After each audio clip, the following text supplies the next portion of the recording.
Alam mo, kapag mag-a-abroad ka, dapat buo at malakas ang loob mo. Dahil kung hindi rin lang buo at malakas ang loob mo, huwag mo nang ipagpatuloy pa. Kapag nang ibang bansa ka, dapat kaya mong lahat dahil marami kang kalaban doon sa pupuntahan mo. Nariyan ang lungkot dahil mapapalayo ka sa pamilya mo. Isa yan sa pinakamalakas na kalaban na pwedeng umatake sa'yo. Nariyan din ang takot.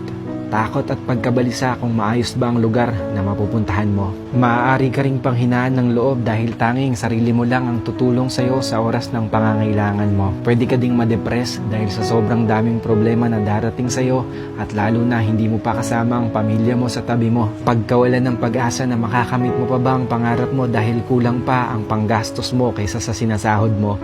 At marami pang iba. Ilan lang yan sa maaari mong maranasan kapag nang ibang bansa ka. Pero dapat kapag nag-abroad ka, kaya mong magtiis at magsakripisyo para sa pangarap mo. Kaya mong indahin ang lahat ng lungkot para sa pamilya mo. Kaya mong kainin ang pride mo kahit na alam mong iba ang trabaho na madadatnan mo sa pupuntahan mo. Kaya mong magtiyaga ng matagal na panahon para sa mga minamahal mo. At kaya mo dapat makibagay lalo na't iba't ibang klase ng tao at nasyonalidad ang makakasalamuha mo. Kapag nag-abroad ka, lahat ng feelings ay mararamdaman mo. Minsan nga tutulo na lang yung luha mo nang hindi mo namamalayan.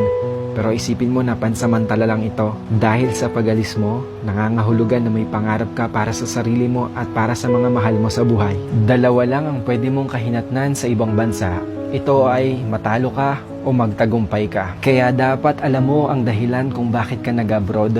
Hindi yung sinubukan mo lang dahil kung may dahilan ka, mas malaki ang tsansa na magtagumpay ka. Ang salitang abroad, masarap pakinggan lalo na sa mga taong hindi pa nakakaranas nito dahil ang nasa isip nila ay kapag nasa ibang bansa ka ay mapera ka o parang tumatay ka ng pera. Hindi porkit nag-abroad ay mapera na. Pagod at hirap ang katumbas ng bawat dolyar na iyong kikitain sa ibang bansa. Kahit sobrang nakakapagod, basta ang pamilya mo ay iyong mataguyod at mabigyan mo ng buhay na maginhawa kahit kapalit pa nito ay pangungulila. Kapag nasa abroad ka na, sobrang daming pagsubok ang iyong haharapin. Kaya dapat tibayan at lakasan mo ang loob mo. At isipin mo kung sino-sino ba ang mga inspirasyon mo kung bakit ka ng ibang